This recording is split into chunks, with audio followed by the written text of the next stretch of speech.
Down here, I have my computer. You can see I have a good screen there. I'm going to project some numbers that I have done an analysis. So this analysis is actually based on a real-time project. I would say a real-time analysis of some guys who do taxi driving part-time. And I know very well how much they earn. And also, I'm going to compare that with what people or what partners get when they give their cars to, to a driver, and then they are paid on daily basis. So the comparison here is, should you keep your vehicle to yourself so that you can use it privately, and when you have time you drive Uber, or should you give that vehicle to a full-time taxi driver and he pays you on weekly or daily basis? So the numbers I will show here will help you make a choice as to whether you need to give your car out or you need to operate it yourself. I have said there are benefits and disadvantages. So let me turn my camera on this other side so that I can focus on the screen and we look at these numbers together. So here is my screen and we are going to go through these numbers together, and you tell me whether they make sense for you, and definitely whether one or the other strategy makes sense. It is for you to decide which road you want to take. So the upper section, I have divided this Excel file into two categories, so you can consider here going up. So here we are going to analyze the income that you get if you give your car to a full-time taxi driver. So that is what we call a partner-driver relationship. So if you give your car to a driver, you go and buy that, let's say, Toyota Vitz or Mazda Demio, you give it to a driver, he will give you an average of 8,000. Sometimes this can go up to 10,000 or 9,000 or 8,500. It depends on the model of the vehicle, the age, and also the agreement you can have with that partner. So if they give you 8,000 shillings per day, per week, I mean, then let me use this mouse here. They give you 8,000 per week. Then let's see the math. If you multiply this 8,000 by 52 weeks, that driver will have given you around 416,000 Kenya shillings. Are we together? Then what I call here the yearly expenses. Normally, I like putting it at 30%. If your vehicle is not very old, out of the 416,000 that you get, 30% of it will go into expenditures.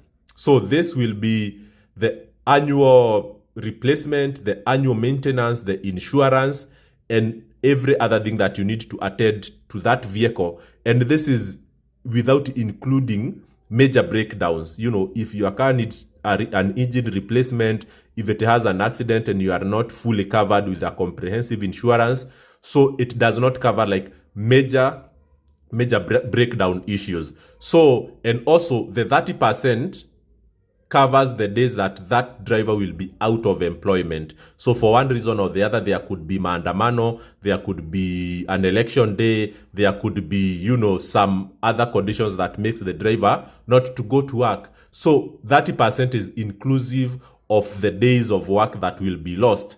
So at the end of the year, your net profit will be around 291,000. So that is the math that I do.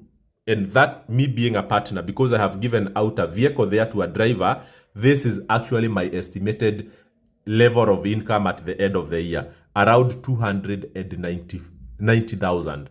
So let us now look at what you can get if you are to drive yourself that vehicle. So this is whereby you buy the vehicle and give it out completely to a partner so that they will pay you an agreed amount of money per week.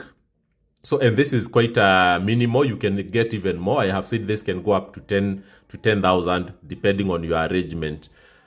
But let us now look at the lower category, whereby it is you saying that you don't have two vehicles.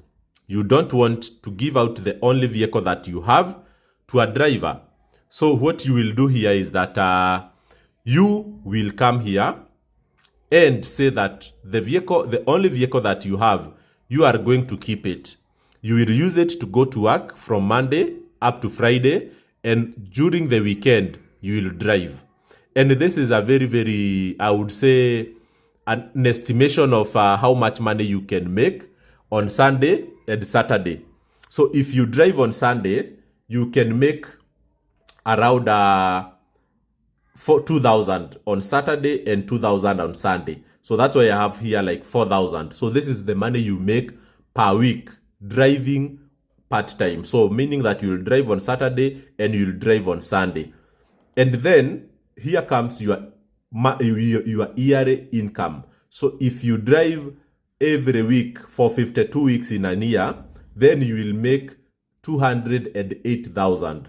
And this is your net money. This is not money that is included, that is inclusive of commission that you pay to the partner, or that is inclusive of fuel or anything. When I say that you make 2,000 per day, that is your net income. So after deducting commission, after deducting fuel expenses, so you will make around 208,000.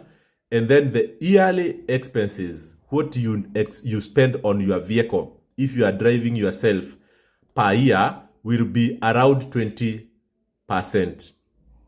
Okay, 20% of whatever you collect.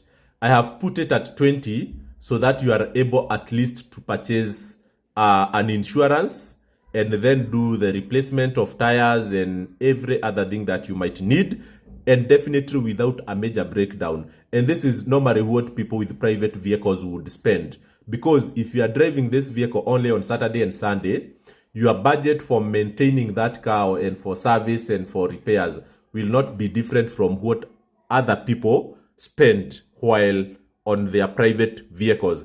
And this 20% is actually on a higher end.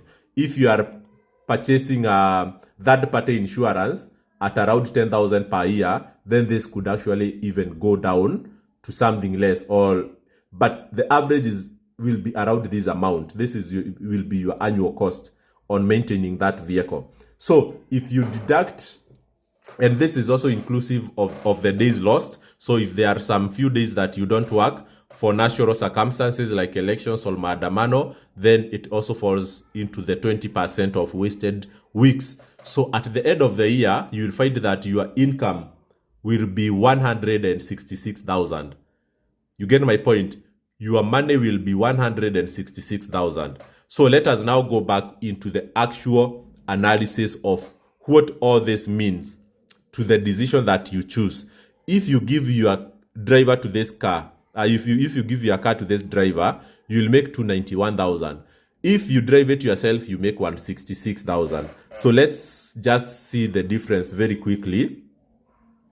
We go back another step, escape. Yeah, so let's do the math very, very quickly and see how much money you can make at the end of the year. So this is the difference.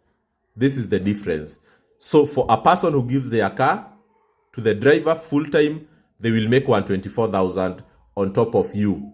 But looking at this in the long term, once you give your car to this driver, as I have mentioned before, your car will definitely be so much used and overused and misused. So for the whole year or two, your vehicle actually will probably be out of market because of how much it will be used by that driver.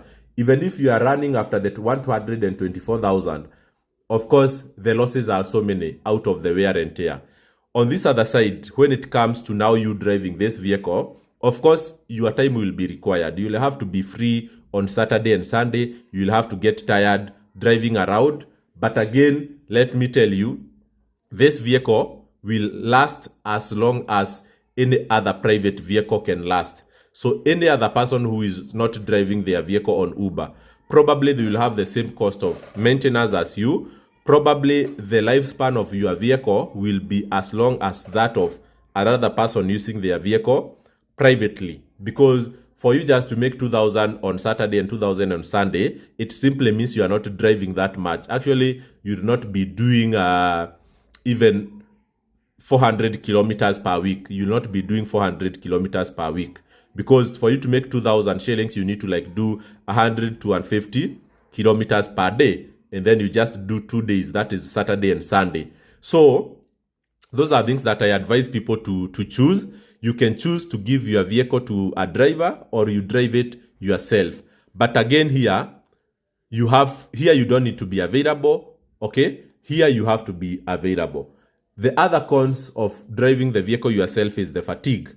Some of the jobs that people are employed to do, they really need to be fresh. You cannot drive Uber on Sunday the whole day and think that you will show up at your workplace on Monday and not suffer from fatigue. So that it is a caution that I always give to anyone who wants to show up as a part-time Uber driver. You drive this thing on Monday, you'll be tired. So maybe you can choose to drive on Saturday morning, you drive until midday, and then you go home. On Sunday, you drive morning hours and then go home by noon so that you can have enough time to relax. So it is a strategy that really calls for a lot of discipline in how you make your decision to the driving hours. Otherwise, it can easily interfere with the way you focus on your main task and hence could reduce your overall performance in your main job. So this is a matter of, analyzing what works for you and making a choice as to which side of business you want to be. That was my video for today, and I hope that you guys have been able to learn a thing or two, and probably it will inform your decision moving forward as to whether you want to be a full-time taxi driver or you want to be a part-time taxi driver, or you want to be out of that equation completely and that you want to give your vehicle to a driver and he gives you that money per day.